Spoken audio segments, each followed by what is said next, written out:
my man got too familiar, and I ended up having to whip his ass, man, because, he would step across the line. Habitually, he's a habitual line stepper. Welcome, ladies and gentlemen, to the HLS podcast, Habitual Line Steppers, Late to the Party, Radical Teddy and Friends, To That Point, Name Pending. I'm the Rebel Alliance. And I'm Electric Thunder. And this week we are without Itze Ajuju Scrotarola because he is in the motherland. So while he's off mining all the vibranium that he can find, we will continue to yap on with him in mind. Yo, that actually put a big smile on my face. We're not going to talk, even if we did talk. We'll catch him up. When you said that he's mining vibranium right now. Man, have you seen the pictures and stuff that he's been sending? Mm-hmm. He's living his best life. He definitely is. And his family is having a great time too. But yeah, so we'll continue to chat without him.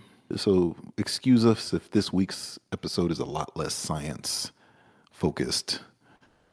Possibly less friction between Electric and I. I think I'm going to just randomly disagree with Electric just because.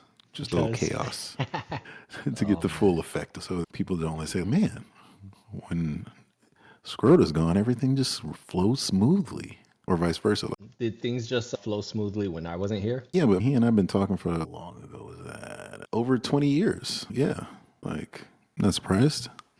Isn't it funny how you don't run out of things to talk about? Even though you've had so much history and you guys pretty much know so much about each other, but then there's still always something to talk about. Yeah. And to that point, I feel like that about a lot of folks where, he and I should have the least amount of things to talk about because there are a few people that I talk to on a daily basis whom I've known longer than him. There's exactly 4 people. And to that point, actually 2 people, because I knew him in 6th grade too. Yeah. To that point, there's always a difference of how we view things, especially he and I. He and I view things very differently sometimes. And at the same time, growing up with a person like that, clearly we've shaped each other in terms of how we see the world, how we develop. Steel sharpens steel. So yeah, I'm sure there's much that I have borrowed for him. In fact, I just said something to my kids the other day that I completely took from him. Which was just simply that I was eating and there was a smudge on my lip and my wife was like, oh, you got something on your lip? And I said, I'm saving it for later. Completely stole that from him. All his. To that point, I actually agree with it now. It was delicious. And then later, boom, clean my lip. Got a little last taste. So yeah. That shit sounds disgusting, bro. That sounds mad nasty. You never had any, let's say you're eating barbecue, right?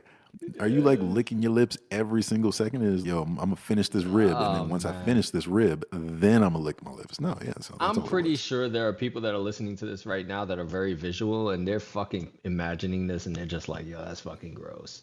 But then there's also the other half of people that are like, "Yeah, I agree with that, delicious," and they're going back down memory lane to that one time they had that delicious sauce on their lip or on the chin, and they just licked it off.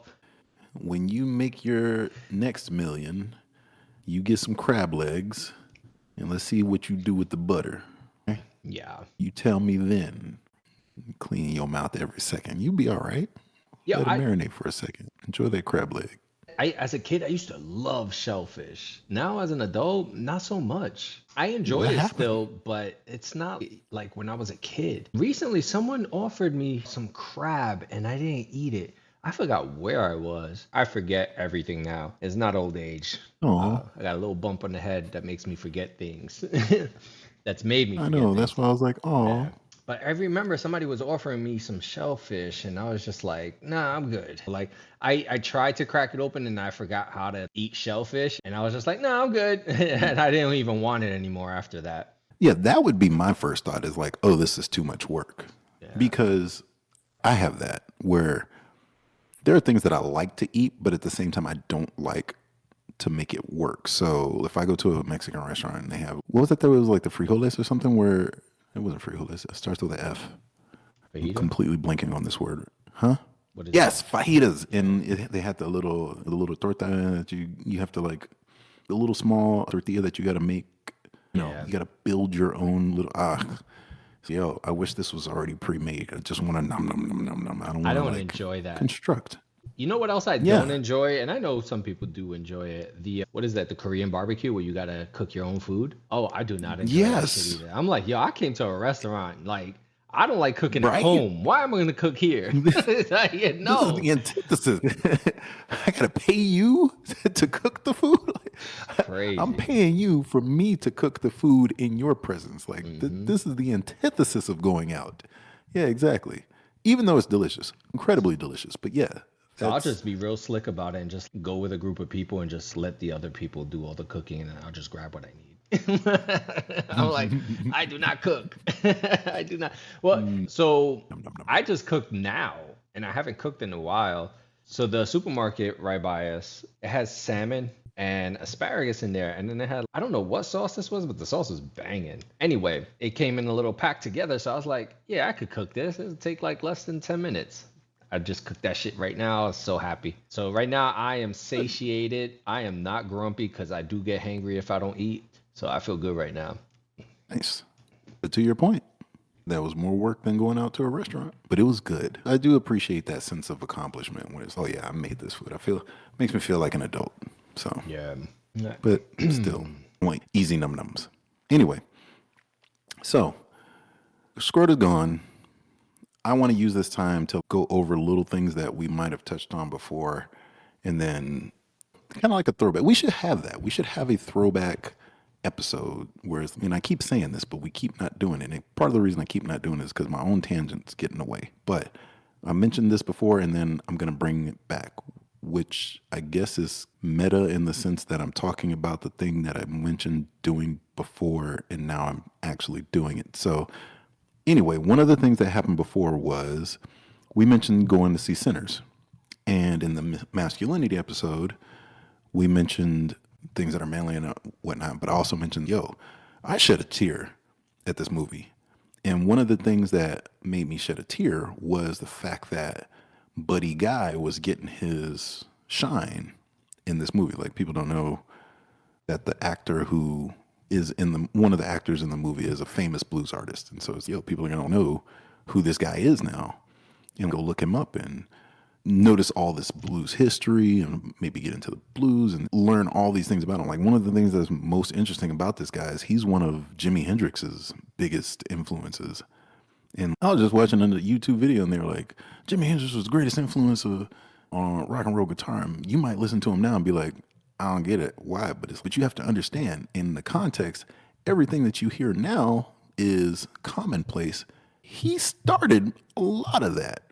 And it's, but that's the point. Like, the reason why this guy is so praised is because in his time, no one was doing that unless you paid attention to these obscure blues dudes who were doing things that he took to the next level. Do you have any names of any of those blues dudes? And I ask only because, and this is funny that you're bringing this up now, because yesterday I was listening to a jazz station, and please remember your point. I don't mean to throw you off. I was listening to a jazz station on YouTube, and the sound of the piano was really bothering me while I was working. And I was like, let me try some blues. And I put on blues, and I was like, oh, this feels so much better. And I don't know why blues just hits me a certain way, man. Like, I normally listen to rap music and some ratchet music.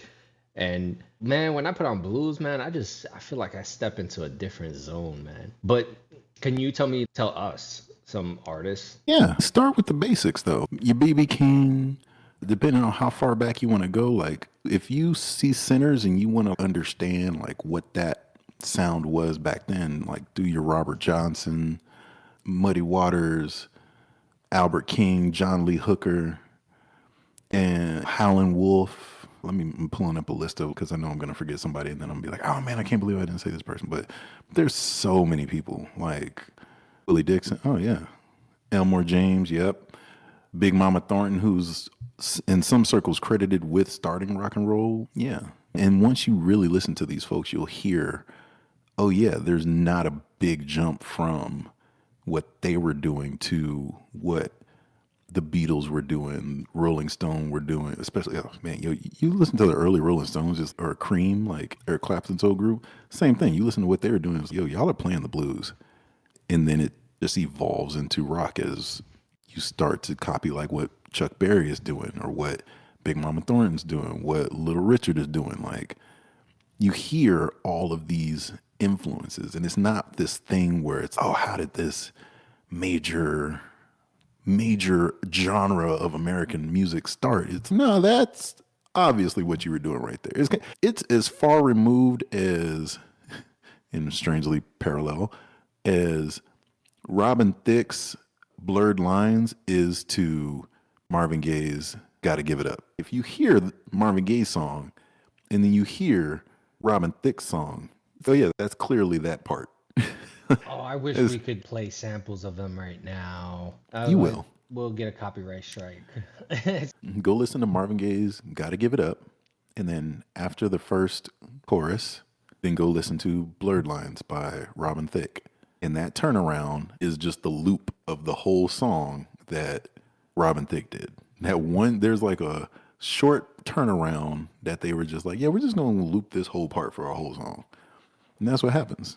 At the same time, that's so much of music has been that. There's like some of my favorite songs from Luther Vandross are covers, and they're covers of Dionne Warwick. So he's singing her songs, and they are songs that, you know, Hal David Burt Bacharach wrote for her, and she performed them, and then he did his rendition of them. And that's where music used to be, where you would have a producer who hires a songwriter to make a song, hire the musicians to play the song, record the song, and then have an artist sing the song. And then that would be the one recording. Somebody else would like the song. They would make their version of the song, and somebody else would like it, until finally you get somebody whose recording of it becomes the big hit. But it still was whatever producer and songwriters hit. And so they get royalties on whomever eventually recorded this. Nowadays, everybody thinks that whomever is the artist is the person who wrote the song. And it's, yeah, yes and no. Sometimes you have like a Bruno Mars who might write for himself, or Neo who might write for himself and write for other people when Bruno Mars write for other people. But a lot of times, nah, man, you got 18 writers on this song. So look at the liner notes, follow these people, and you'll find something interesting. And what's even cooler is you'll find the songs that were sampled from the original song. So one of my favorite things to do is, if I can't play a hip hop song in front of my kids because it has all the cursing and everything, I'll go play the original that the song was sampled from. So I'm hearing like two songs at once. So I'll listen to El DeBarge, Stay With Me, and it's perfectly fine to listen to in front of the kids, but I'm also hearing Biggie. And once you go listen to the song, you'll understand. But it's cool because if you want, I can share a playlist. When you're reading the notes, like the credits of the songs, what is it called? Interpolation? When they sample other music? It depends on how they sample it. But yeah, so if they replay it and they change it a little bit, that's an interpolation. If they play it note for note, that's a cover. Oh, okay. Yeah. And then if they just straight up take the same recording of a song, that's a sample. And so you'll get things where an artist samples a song, and I think it was Peter Guns and Lord Tariq, Uptown. Yeah. They sampled a Steely Dan song. So Steely Dan's, we won 100% of publishing. So like they don't get paid for that song unless they perform it at a venue. But like off the recordings, Steely Dan gets paid for that. I could be wrong. Maybe Steely Dan didn't get 100% of publishing, but that's what I heard. I'm going to run with that because it makes sense. Because I believe I saw an interview where Peter Gunn said that. So did you hear about Timbaland signing his first AI artist? Yes, I did. And like basically she's not an avatar and she's not a character. So it'll just be music that she'll be pumping out. Stage Zero is the name of this artist, of this AI artist. Huh. I don't have a problem with it. I don't either. I just find Not it only do I not have a and, problem with it, I'm going to do it too. Yeah, everybody's gonna want to do it now. Of That's the course. thing with AI. Oh my gosh. I feel so overwhelmed with AI right now. It's gonna be I'm thinking it's gonna be so hard to keep up with everything now. So much is gonna come out so fast, and we don't think fast enough. But it I also, I appreciate it because I've been on the other side of it where it's so hard to get a band together, keep the band together, manage all the egos and that scheduling, paying for recording studio. And then, so I've been through it multiple times where I was in a band in college, love these dudes, like still my homies, but it got to the point where either we were gonna go be broke musicians or let these dudes take jobs they had lined up from like Bowen City, like good paying jobs. And I don't fault them from being like, yeah, I'm gonna go take the guaranteed paycheck as opposed to like maybe making it in a few years. Yeah. Especially like the way the music industry was already starting to go back then, it was already, I mean, that's well and good that you all play instruments, but how many Facebook followers do you have? That was back then. So yeah, I don't fault folks for going the AI route because I don't have to I don't have to worry about attitudes or anything like that. Like I don't have to worry about drug overdoses. I don't have to worry about their talent because it's my talent and beyond. Yeah. So have So you begun your AI journey with anything yet? With no. music Oh no. making or nothing? Nothing yet? Nope. I have at this moment in time I have not even taken Scrota's course in how to do AI. Because Scrota made a course and I completely signed up for it and I'm gonna do it. But once I do, y'all will not get the end of it. Y'all will be so tired of me making music. Yeah, I already completed the course. And then from there, I just started messing around and tinkering with all sorts of AI. I'm at the point I Hmm. already created an AI music video. I created a song, put lyrics to it, Nice. and I created a whole music video. And I love it.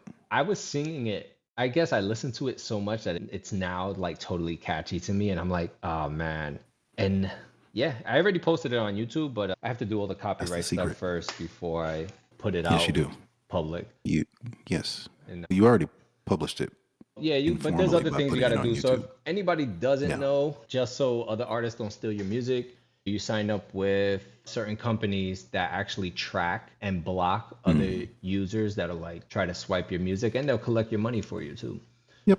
And it's not as expensive as you think it is. It's actually very cheap. Just got to put in the work to do Yep. it. That's all. But yeah, I'm gonna get Hey. all that done, and then I'll put it Good. out public. I think that one's gonna do And send really a copy well. to the Library of Congress. Yeah. Yeah. Yeah, so it's starting to have a little bit of fun with it. Scrota has an artist. Oh yes. Yes, I can't wait till Mm-hmm. like he drops that album. Yeah, She's man. interesting. She Yeah. is so interesting. Oh man. What's her name? Rathina? Yeah, Rathina. Oh my Yeah, I gosh, want she to help is him out so with some stuff. interesting. Just patch up some things here and there. Add my musical ear to Rathina's catalog.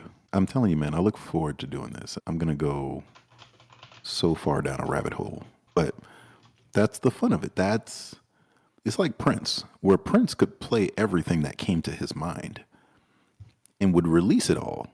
And I love Prince, but some of it was great, some of it was hot garbage, but it was all, you know, who's gonna tell Prince not to release this? Prince don't care. Prince was on his own label at that point, so Yeah. put it out, throw it out there and see what sticks. It's better than keeping it in. Like somebody said, die empty.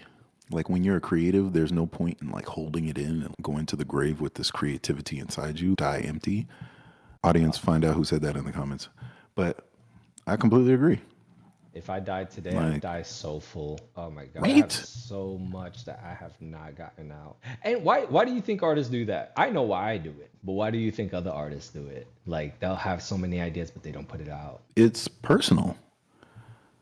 So there's always that that fear that the audience is not going to hear it the way you intended it. And for a lot of people, it's that, oh, it's not perfect yet. Like I told you, I didn't put out my first album because I didn't have the right cover art. Like I had a theme going of three different, it was like my demo. I had a theme of 4 songs. I had the cover to 3 of them, and I couldn't get the last one from the graphic artist. So I didn't really put it out after that. Yeah, I think right? that's what a lot of artists go through. Yeah. It doesn't, you don't get things done in time. And then there's also that fear of putting out something that's just whack. And that was always my fear. Like, I could write, I would be able to do my own productions. But when I recorded it, I did not like my voice. And I can't sing. So I was like, oh, this sounds so bad. So I'm like, I can't put it out. But I didn't know any artist that could sing it the way that I wanted it to sound. So I think now, possibly with I can make it happen now. So that's Yeah. my actual goal. It's actually a project of mine that I'm actually going to put together now where I've written a lot of music. I'm pretty close to 100 songs I probably have. Definitely, I have 3 EPs, and they're supposed to be like telling a story. So I'm gonna turn that into an Ooh. animated series, like a musical almost. So, Yeah. and yeah, I have a really cool idea that's going on in my head about it. Nice. So now, Do it. as AI is getting better, I think I will be able to get this done within the next 2 years. Probably a lot Exact. And sooner, but I that's don't want to rush it because I want the AI to get to a point where the image generation is coming out really right. well. Because right now you could generate videos, but like Right. sometimes the videos do weird and clunky things. But Google just released a VO3, and that thing is Right. looking really good. So good that it's scary at this point. So I think in like in a few more months, this thing is like we're gonna be at the cutting edge of AI video generation. Todd Henry was the guy's name. Die empty was the quote. But yeah, and just like you, I look forward to what everyone else is going to make because I think it's going to inspire others and step everybody's game up. Yep. Just like we were talking about with Hendrix, there are things that are so commonplace now that he pioneered or popularized that I can't wait to see where the next level goes. And so now you have people saying, oh, he wasn't the greatest. It was like this guy. It's like, that guy was directly inspired by him. And I look forward to where we end up in terms of music and what becomes the new popular style of music. Because remember, hip hop is only like 50 years old at this point. Before that, like R&B was king, pop was king, rock was king, and before that, blues was king. So I don't know that we've plateaued in terms of what will be the end. Not that there will ever be an end, but I look forward to what the next trend will be in music. So, yeah. I'm still stuck on you saying 50. I'm stuck on you 50? saying that hip hop is 50 years old. Yeah, man. And that was That last just blew year. my mind. Last year was the hip hop is 50. Wow. Wasn't it? Was that last year? Yeah, I think that was I last don't year. know. So hip hop came out in 1985? At least when it was coined the term hip hop, because it's probably been around, but it was underground at first. But Yeah, damn, man. I was in the 50 Bronx. years ago. I used to live near that building. Wait, not 50 years ago, 45 years ago. So wait, hip hop came out in 1975? Yeah, dude. Ooh. How many of y'all? 2023 marking the 50th anniversary celebrated since its birth in 1973. Yeah, man. DJ Kool Herc played breakbeats in the Bronx. Yeah, that must have been so wild when people heard Yes. that for the first time. They were like, "Yo, what is this? This is fire!" Yo, Yes. everybody getting That's on the my floor, favorite part of starting to that song. break dance, and poof. Yeah, exactly that. Yo, that's my favorite part. Play that again. And it's like, yo, what they doing? I'm gonna just loop this part so they can keep dancing. Yo, oh man, Yeah. I'm about to start break dancing right here. My dad said my brother played on that song. And I was like, I don't know if I believe you. He's like, oh, yeah, but we couldn't let him tour because he was too young. I was like, I don't know if I believe you. But yeah, it's 1973. So it's been 50 years, man. Man, And to that point, let's see what's next. We're already starting to see like throwback things where, a couple years ago, Silk Sonic swept every category they were nominated in, and all they were doing was Motown. Like it's not right to really call it Motown, but it's like 70s R&B, which is my favorite genre in like time of music because the instrumentation was like so lush. You have these near orchestra level productions going on for one song. And to that point, that's expensive, man. No wonder that didn't last. Like, I got to pay like this whole string section to come with me on tour. Like, I can't do that. Yeah, and those string sections, they're so massive, man. Have you looked at old Marvin Gaye concerts? Like, if you go to YouTube, look at how big his band is, right? And it's, yo, he has to pay all those people. Did musicians make good money during that time though? Yeah, it's not like folks were streaming. If you weren't there, you didn't see it. So, Yeah. you know what I mean? Yep. People So, have to show up, pay the cover to get in, and that'll cover the expense. Damn. Man, people got yeah. really good shows back in the days, man. Oh man, yo, go look at the old Parliament, and it's cool because like now they're on video. I'm sure there were VHS tapes eventually or old film reels, but now it's all been digitized. So you can go back and look at like Parliament and see their whole stage show. There's like a 1970, I think it's 1973 too, 1973 show of them in Houston. Hey, H-Town, let's go. But there's 50 people on stage. There's a dude just in a diaper with a long sir nose, devoid of funk, just there. All right, like I see this dude's on guitar, this dude's on trumpet, this dude's on. Okay, y'all stole James Brown's saxophone player, cool, and his trombone player, Fred. Okay, cool, but what's that dude doing? Yeah, no, the dude in the diaper, like, but no, is he a dancer? Is he dancing? Wait, he's just standing around like in a diaper and that's it? No instrument? I am completely sure that he's high, but other than that, I don't know that I could say much to what he is doing other than just being the mascot right now. And they would have stage shows where he was the villain. He was Sir Nose, devoid of funk. He won't dance. He never could dance. So stop this loud noise. So yeah, you go to the show, you get a full experience. So it makes sense where like you would have people come out to that. But still, man, that's a lot to keep together.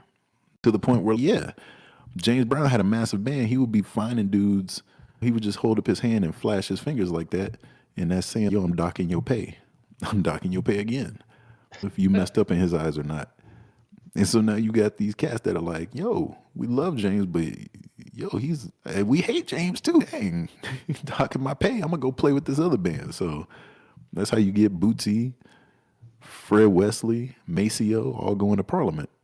Because, yo, y'all need a saxophone player? I know this dude. Oh, you need a trombone player? I know this dude. So, You gotta treat people right, man. You end up losing you them. got to treat people right, man. But if you Timberlane, you ain't got to worry about all that. You get your AI artists together and they can do everything you need them to do. That makes sense. Right? I was, Yeah. I've been seeing a lot of this. They can't get canceled because they never said anything you didn't tell them to say. Oh, true story. Yeah. Yeah. You don't Yo, gotta think worry of about no all the rebellious music. artists. Oh, Think of all the music we like have missed out on, or we can't listen to this person anymore because they got canceled. So coming from a corporate perspective, they could look at this as, hey, we don't have any more artists to fumble the bag on us now. No more court cases, no more scandals or anything. You thought it was hard getting signed before? Imagine if now you got to compete against like infinite AI possibilities. Yep, you're never late to a session. Right? Yo. Exactly. And that's the thing. Like the most you got to worry about is a spinning rainbow stopping the processing or something like that, or a fried hard drive. Or somebody hacking the account and taking the prompt. Yeah. Kanye was like, I got my laptop stolen. No show tonight. Yeah. I remember we had a guitarist in one of the bands I was in. This was like when I was doing my thing. My bassist, awesome. My drummer, awesome. My guitarist, cool. But the guitarist, this man, I was about to say brother, but he actually wasn't a brother, which is bucking the stereotypes of black folk being late. The guy who was always late wasn't a black dude. But musicians are habitually late too, so 1 out of 2. We would have to tell this dude, practice started an hour ahead of the time it started just for him to show up on time. He was always that late. So it's like we're managing this dude's irresponsibility, if that's a word. If I have an AI, I ain't got to worry about that. So I expect that for it to be harder for musicians because now it's all AI. At the same time, folks used to say that about DJs where it's, oh, this is a DJ show. And like you even see musicians now, like Questlove is a DJ too. But he's also like the drummer for The Roots. He created The Roots with Tariq. He has gigs where he's just doing DJs, and he's an amazing DJ. Like, I've Every time I hear this dude speak about music, it's like, yes, you know what you're talking about. He also just made like an awesome documentary about Sly Stone, who was another amazing musician, and like exactly like the point. Like he had Sly and the Family Stone. Sly had to keep the family together. You know what I mean? Timbaland's not gonna have to worry about that. Skrota's not gonna have to worry about that. I'm not gonna have to worry about that.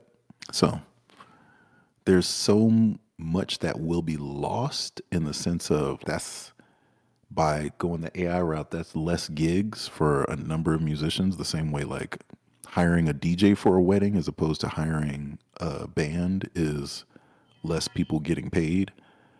But at the same time, you ain't got to worry about having that one drunk guitarist. And like, same thing, you ain't got to worry about the band not getting there. At the same time, DJ catches a flat tire, you ain't got no music. One band member catches a flat tire, the rest of the band can play the show. Yep. We've had that happen. Full disclosure, I used to play wedding gigs. So I'm sure there's hundreds of people out there who have me in their videos, their wedding videos of their happiest day of their life. Yeah, and I'll tell you, Rebel did not hold back. I've seen Rebel perform. That man would dance. He bust a split on the stage and everything. Rebel would dance with the energy of James Brown, man. I came up in the 90s where folks used to bust a sweat. Like, yeah.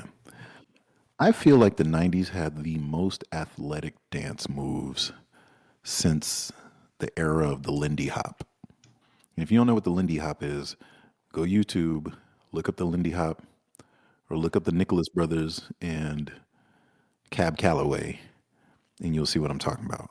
Because, like, them brothers, my gosh, they were moving. And somehow their hair stayed exactly in place. I don't know what kind of pomade they use, but they ain't have a single wave out of place that they didn't want out of place.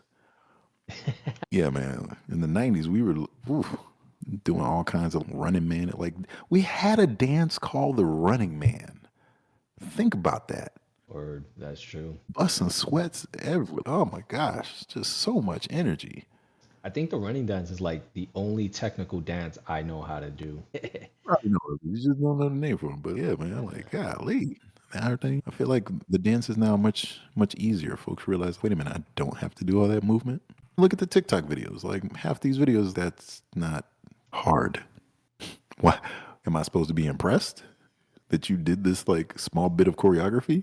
Yeah. Okay. I swear, I look at it and I'm like, this looks so whack. But then I think about what we used to do sometimes, and I'm like, yeah, I can't talk. Because some of the stuff we did, like I look back at it now and I'm like, yeah, that was crazy. Think about the Harlem Shake, and not the Harlem Shake that came out like 10, 15 years ago. I'm talking about the original Harlem Shake. Yeah. Oh, I know exactly. I remember learning it in college. That was a crazy dance. G-Dep. And yo, we used to go nuts at the parties with those. Oversized t-shirts. Yes. Yep.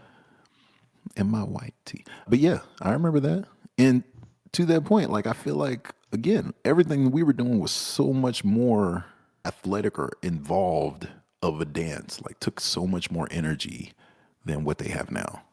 Yeah. Maybe that's why we're still like roughly in shape. Yeah, but I ain't gonna shit on the youth. Let them have their fun, man. That's what dance is about. Yeah, as long as they're having fun. No matter what we're saying, guys, y'all continue having y'all fun. F it. If those little dances make the you people happy, that are actually dancing.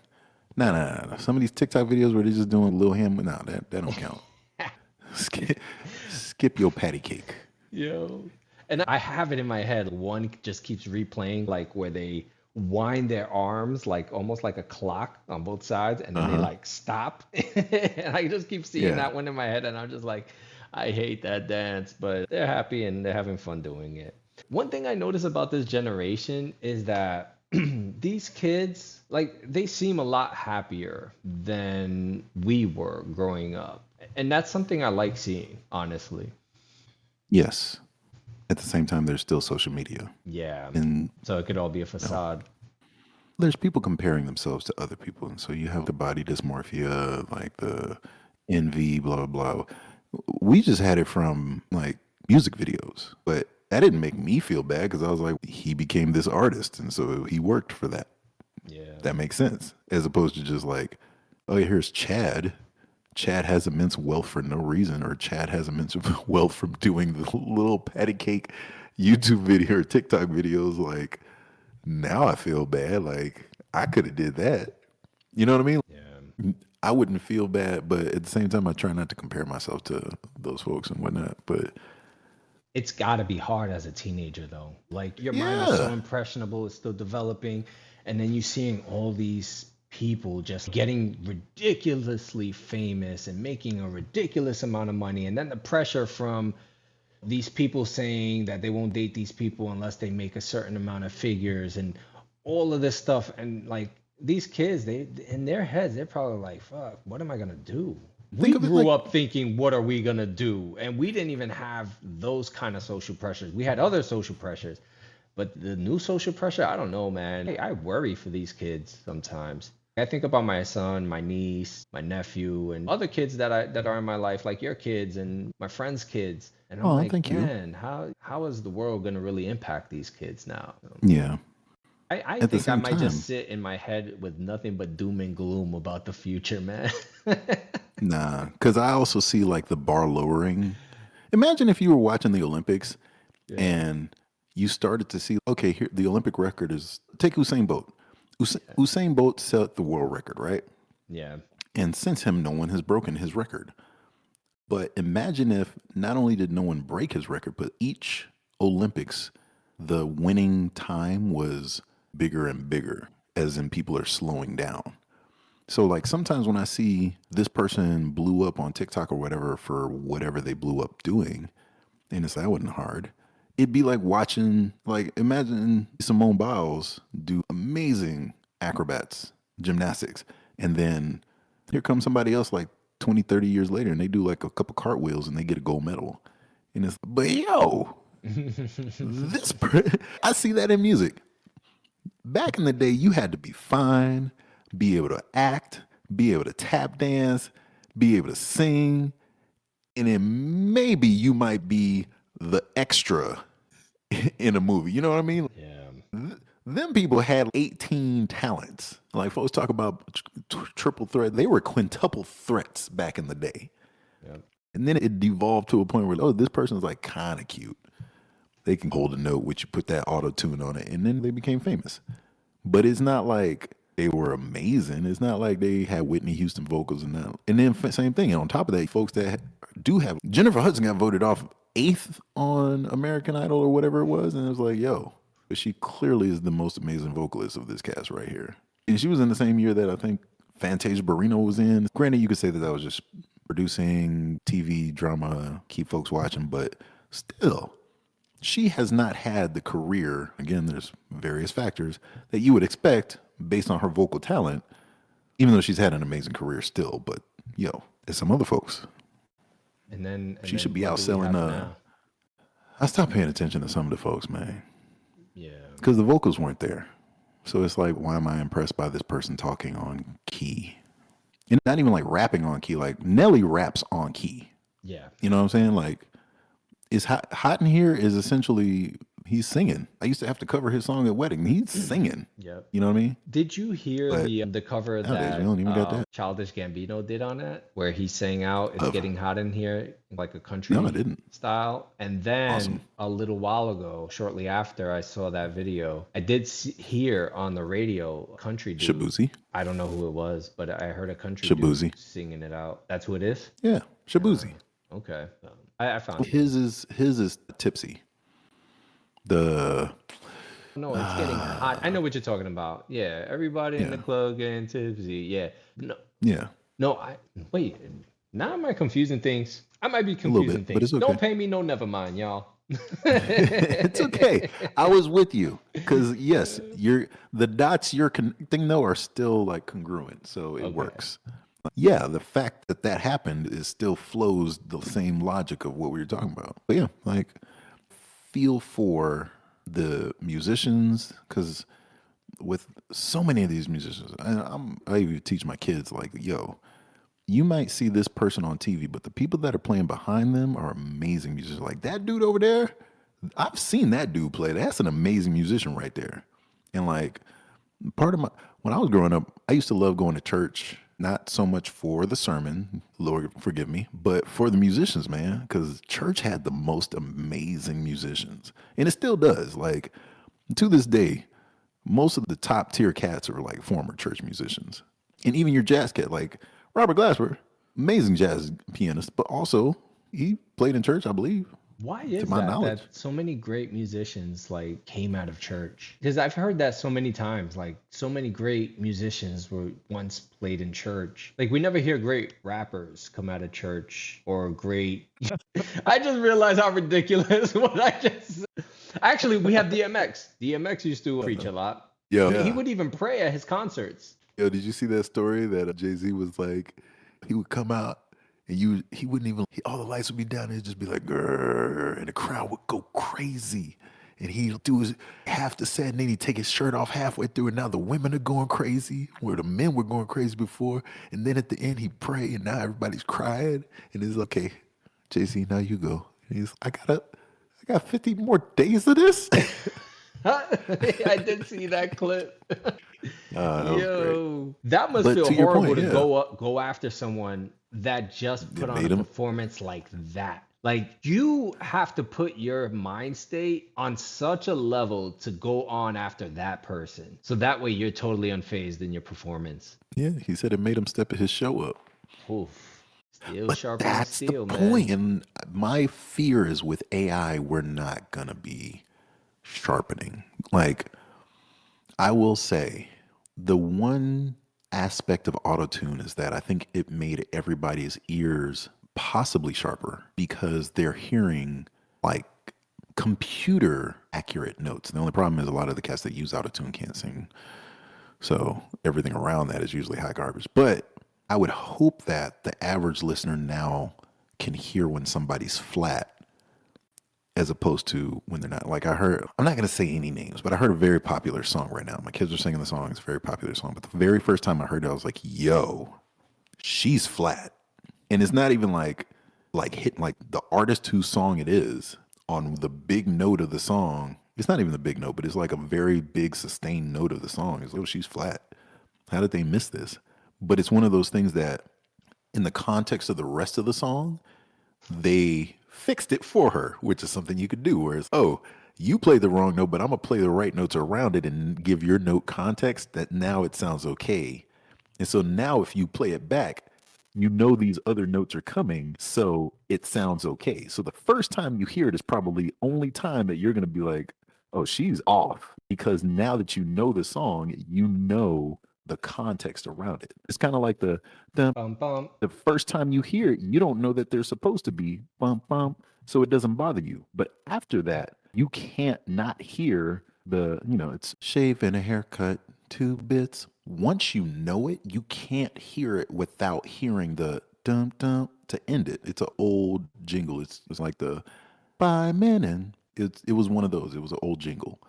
And to that point, that song that I'm not going to name the name of the song. I'm just going to say, hey, it's a popular song. The first time I heard it, I was like, yo, she is flat. And I hope other people's ears are now more attuned to these things because we've been listening to autotune so much. And same thing, as we get through AI, more people will hear like perfect music more often. The only thing I have to say about that is part of what makes music so good is when you have the boogers and naps, though.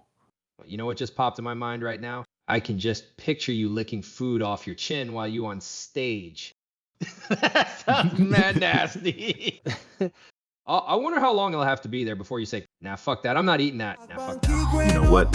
It's probably longer than you think. That's fucking gross, bro. At that point, that's how powerful the brain is. So, like, I have no doubt that there are some folks that feel something when they, but there's also, because then on the flip side, you got the.